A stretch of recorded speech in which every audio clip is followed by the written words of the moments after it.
Hello friends, welcome to modern 24/7। चलिए ख़त्म करते हैं आज आपका पार्ट नंबर 5 समकालीन और भारत शिक्षा। कल से आपका लर्निंग एंड टीचिंग, ठीक है, अधिगम और शिक्षण चलेगा आपका कल से। तो आज लास्ट पार्ट है ये। 250 क्वेश्चन आपके पूरे हो जाएंगे समकालीन भारत शिक्षा के। और इससे पहले मैं चाइल्डहुड एंड ग्रोइंग अप के क्वेश्चन कराई रखा हूँ मैं आपको 250 क्वेश्चन, जो कि मोस्ट इंपॉर्टेंट क्वेश्चन है, जो कि हर एग्जाम में बार बार रिपीट होते हैं। तो चैनल पर नए हैं, चैनल को सब्सक्राइब कर लीजिएगा, बेल आइकन को प्रेस कर दीजिएगा ताकि आने वाली वीडियो की नोटिफिकेशन आपको मिलती रहे। Doctor Bhimrao Ambedkar university Agra, Mahatma Jyotiba Phule Rohilkhand university Bareilly, specially आप लोगों के लिए ये प्रैक्टिस सेट कराया जा रहा है, ठीक है। बाकी अलीगढ़ यूनिवर्सिटी है अपने राजा महेंद्र प्रताप स्टेट यूनिवर्सिटी। तो थर्ड सेमेस्टर का आपका क्लासें जल्दी ही स्टार्ट होने वाली हैं, प्लस सेकंड सेमेस्टर की भी क्लासें बहुत जल्दी स्टार्ट होने वाली हैं। तो चैनल पे बने रहें, सब्सक्राइब कर लें अगर नहीं किया है तो, अब बेल आइकन को जरूर दबा दें ताकि आने वाली वीडियोज़ की नोटिफिकेशन मिलती रहे, क्योंकि चैनल के माध्यम से आप लोगों के जो पेपर होते हैं OMR वाले, उन पेपरों का एनालिसिस भी कराया जाता है। क्वेश्चन नंबर पहला है, नई शिक्षा नीति NEP यानी कि नेशनल एजुकेशन पॉलिसी, NEP का फुल फॉर्म है। नई शिक्षा नीति NEP 2020 में MHRD द्वारा की स्थापना की मांग की गई। किसकी स्थापना की मांग की गई थी? तो ये की गई थी national research foundation. Demand for establishment of, आपका जो ब्लैंक है इसमें आएगा national research foundation by MHRD new education policy NEP 2020 has been done. Next है, नई शिक्षा नीति 2020 को लागू करने वाला भारत का पहला राज्य। बहुत मोस्ट इंपोर्टेंट क्वेश्चन है भाई। कर्नाटका था। कौन सा था? कर्नाटका था। नई शिक्षा नीति 2020 को लागू करने वाला भारत का पहला राज्य। The first state in India to implement the new education policy 2020 is Karnataka, is right answer. Next, Bharat में दूसरी राष्ट्रीय शिक्षा नीति की घोषणा किस वर्ष की गई थी? दूसरी की पूछ रहा है। दूसरा हुआ था 1986 में। पहला कब हुआ था भैया? पहला बोले तो पहला हुआ था 1968 में, ठीक है, इंदिरा गांधी के टाइम पे। और दूसरी कब हुई थी? राजीव गांधी के टाइम पे। In which year was the second national education policy announced in India? 1986।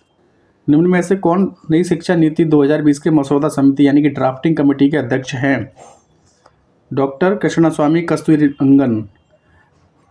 Who among the following is part of the drafting committee of new education policy 2020? He is the president of Dr. Krishnaswamy Kasturirangan. Bharat में पहली राष्ट्रीय शिक्षा नीति की घोषणा किस वर्ष की गई थी? तो 1968 हो जाएगा right answer. In which year was the first national education policy announced in India? Option number B is right answer, in 1968। निम्न में से किसके द्वारा भारत देश में सन 1968 में पहली शिक्षा नीति शुरू की गई थी? तो इंदिरा गांधी के द्वारा, इंदिरा गांधी जी के द्वारा। By which of the following the first education policy started in India in 1968? Shrimati Indira Gandhi, is right answer. राष्ट्रीय शिक्षा नीति 2020 में विद्यालय शिक्षा की संरचना क्या है? तो यह है 5, 3, 3 और 4। The structure of school education in national education policy 2020 is 5, 3, 3 + 4। NEP 2020 के प्रारंभिक स्तर में किस कक्षा तक की पढ़ाई शामिल है? 8 का राइट आंसर हो जाएगा आपको ऑप्शन नंबर सी, कक्षा 3 से 5। देखिए 5 साल आपका फाउंडेशन होता है, प्लस फिर 3 से 5 होता है 3, ठीक है, 3 से 5, फिर 6, 7, 8 होता है, फिर उसके बाद 9, 10, 11, 12। इस तरीके से ये काम करती नई शिक्षा नीति के अकॉर्डिंग। ये इस तरीके से आपका जो आगामी जो बच्चे होंगे अब जो पढ़ रहे हैं उनके लिए ये चेंज हो गया है। 5 साल फाउंडेशन कोर्स है, फिर 3, 4, 5 है, यानी कि 5 और 3, 8, फिर 3 साल इनका 6, 7, 8 होगा, फिर 9, 10, 11, 12, 4 साल का ये हो जाएगा, ठीक है। हाई स्कूल को ख़त्म ही कर रहे हैं, बोर्ड को, ठीक है।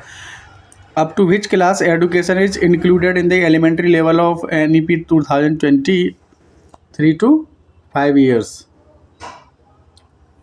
3 to 5 years is right answer.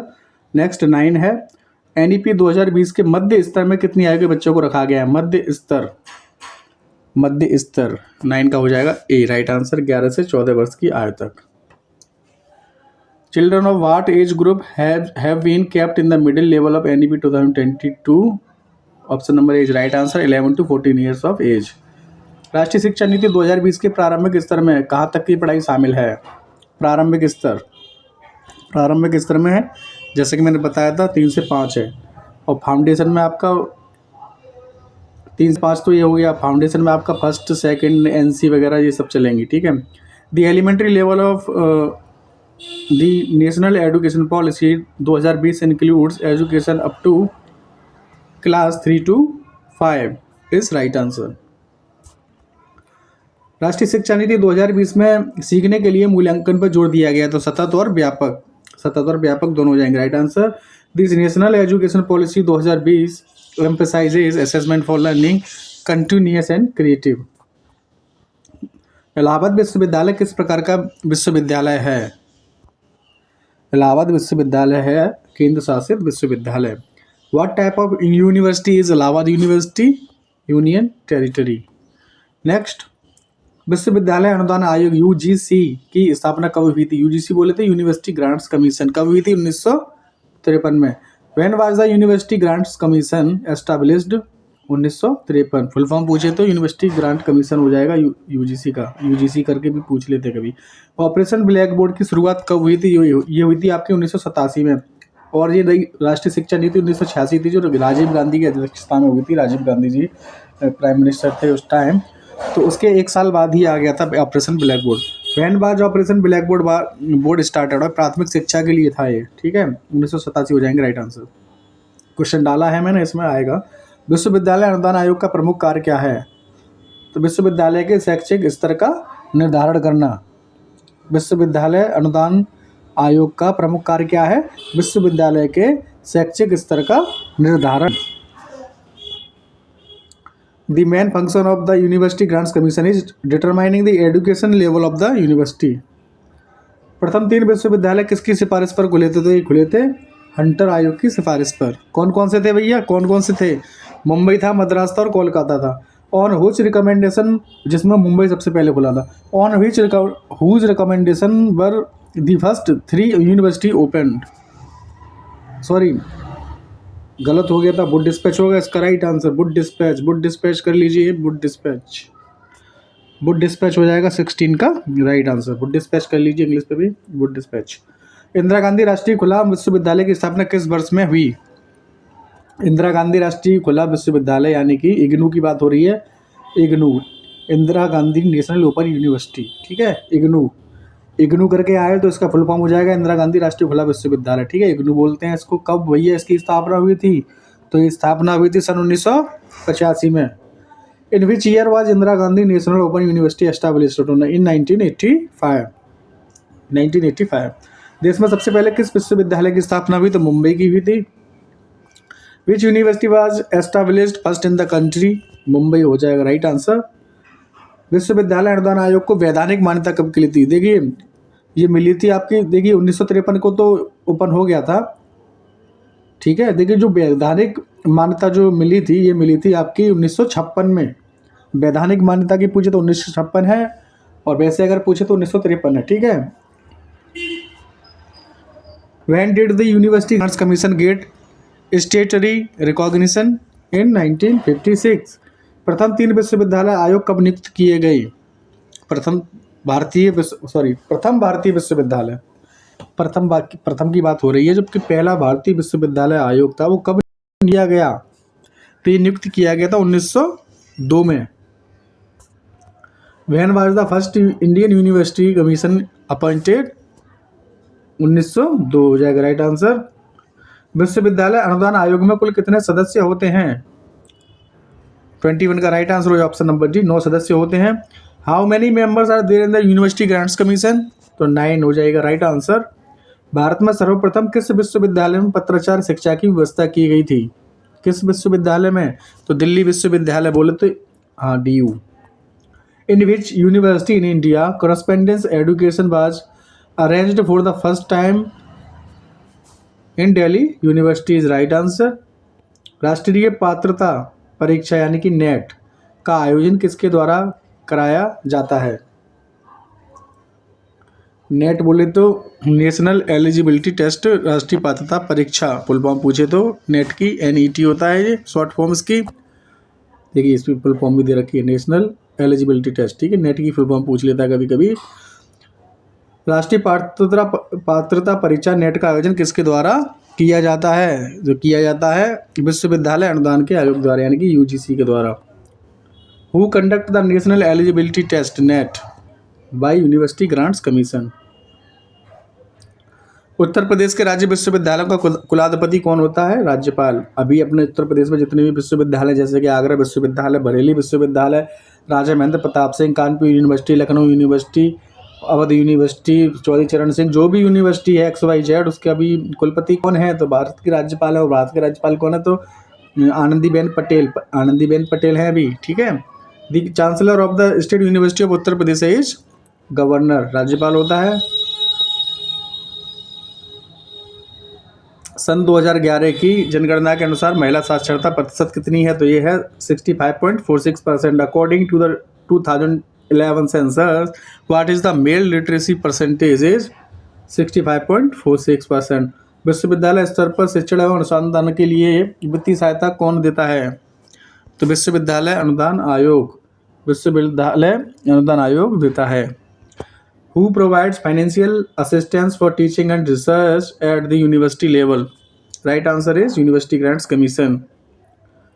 27 है, विदेशी माध्यम ने राष्ट्र की शक्ति को छीड़ कर दिया है, उसने उन्हें जनसाधारण से अलग कर दिया तथा उसने शिक्षा को अनावश्यक रूप से महंगी बना दिया है। कौन कहते हैं ये? तो ये कथन है महात्मा गांधी जी का। Foreign media have Weeknd the power of the nation, it has isolated them from the message and it has made education unnecessarily expensive. This statement is given by Gandhi ji.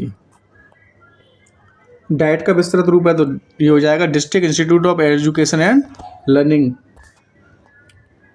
The detailed form of DIET is district institute of education and training. Next है IQAC का विस्तृत रूप है तो internal quality assurance cell हो जाएगा, right answer. 29 का क्या हो जाएगा? Option number B right answer. राष्ट्रीय ज्ञान आयोग का मुख्यालय कहाँ है? तो भैया नई दिल्ली में है। Where is the headquarters of national knowledge commission? In New Delhi. राष्ट्रीय ज्ञान आयोग के अध्यक्ष थे सैम पित्रोदा। भाई 3 बार क्वेश्चन रिपीट हुआ था जब मैंने B.Ed किया था, ये क्वेश्चन आप जरूर देखिएगा, जरूर आएगा। The chairman of national knowledge commission was Sam Pitroda. Next 32, Bharat के संदर्भ में राष्ट्रीय एकीकरण से क्या अभिप्राय है? सभी भारतीयों द्वारा सांस्कृतिक विभिन्नताओं को स्वीकार करना। In the context of India national integration means acceptance of cultural differences by all Indians. कोई भी हो, हिंदू हो, मुस्लिम हो, सिख हो, ईसाई हो, सबको आपस में मिलजुल कर रहना है और एक दूसरे के धर्मों के प्रति सभी सम्मान करना चाहिए, ठीक है। NCERT की स्थापना कब हुई थी? NCERT की स्थापना हुई थी 1961 में। When was NCERT established? 1961। माध्यमिक शिक्षा आयोग का गठन कब हुआ था? तो ये हुआ था 23 सितंबर 1952। When was the secondary education commission formed? 23 September 1952। Option number is a right answer. माध्यमिक शिक्षा आयोग के अध्यक्ष कौन थे? माध्यमिक शिक्षा बोले तो डॉक्टर लक्ष्मण स्वामी मुदालियर, माध्यमिक शिक्षा आयोग के। Who was the chairman of secondary education commission? Doctor Lakshman Swami Mudaliar. माध्यमिक शिक्षा आयोग को अन्य किस नाम से जाना जाता है? तो ये जाना जाता है मुदालियर आयोग के नाम से जाना जाता है माध्यमिक शिक्षा आयोग को, ध्यान कर लीजिएगा, आता है question. By what other name is the secondary education commission non? Mudaliar commission. राष्ट्रीय एकता एक ऐसी समस्या है जिसके साथ राष्ट्र के रूप में हमारे अस्तित्व का घनिष्ठ संबंध है। यह कथन किसका है? 37 का राइट आंसर हो जाएगा ऑप्शन नंबर डॉक्टर राधाकृष्णन का। नेक्स्ट है national unity is a problem with which our existence as a nation is closely related. Whose statement is this? Doctor Radhakrishnan is right answer. Next doctor Sampurnanand समिति का गठन हुआ था, कब हुआ था? तो ये हुआ था 1961 में। NCERT की स्थापना कब हुई थी? 1961 में। तभी क्या हुआ था? डॉक्टर संपूर्णानंद समिति का गठन भी हुआ था। Doctor Sampurnanand committee was form 1961। राष्ट्रीय एकता समिति का गठन कब हुआ था? राष्ट्रीय एकता समिति का गठन हुआ था 1967 में। National unity committee was found in 1967। Next भावात्मक एकता समिति की स्थापना सन 1961 में किसकी अध्यक्षता में हुई थी? डॉक्टर संपूर्णानंद। डॉक्टर संपूर्णानंद हो जाएंगे right answer. Under whose chairmanship was the emotional unity committee established in 1961? Doctor Sampurnanand is right answer. Doctor Sampurnanand समिति ने भावात्मक एकता हेतु कुछ सुझाव दिए थे, उनमें से प्रमुख क्या है? सबसे मैं राइट आंसर बता देता हूँ। प्रवेश हेतु प्रार्थना पत्र में जाति धर्म आदि ना लिखा जाए। ठीक है। Doctor Sampurnanand committee had given some suggestions for emotional unity, prominent among them are caste, religion, etc. should not be written in the application form for admission is right answer. Next, doctor Sampurnanand समिति के अनुसार भावात्मक एकता के निर्माण में शिक्षा महत्वपूर्ण भूमिका का निर्वाह कर सकती है। According to Dr. Sampoornanand Committee, education can play an important role in building emotional unity. MOOC stands for MOOC है, MOOC stands for MOOC stands for 43 का राइट आंसर हो जाएगा option number C, massive open online course. Important question है। Wood का घोषणा पत्र भारत में कब आया था? When did Woods manifesto come to India? 1854, 1854 हो जाएगा राइट आंसर। नेक्स्ट है the birth of national university of educational planning and administration, NUEPA। ठीक है, ये फुल फॉर्म है। ठीक है, ये NUEP की न्यूएपा की फुल फॉर्म है। नेशनल कभी कभी पूछ लेते हैं फुल फॉर्म।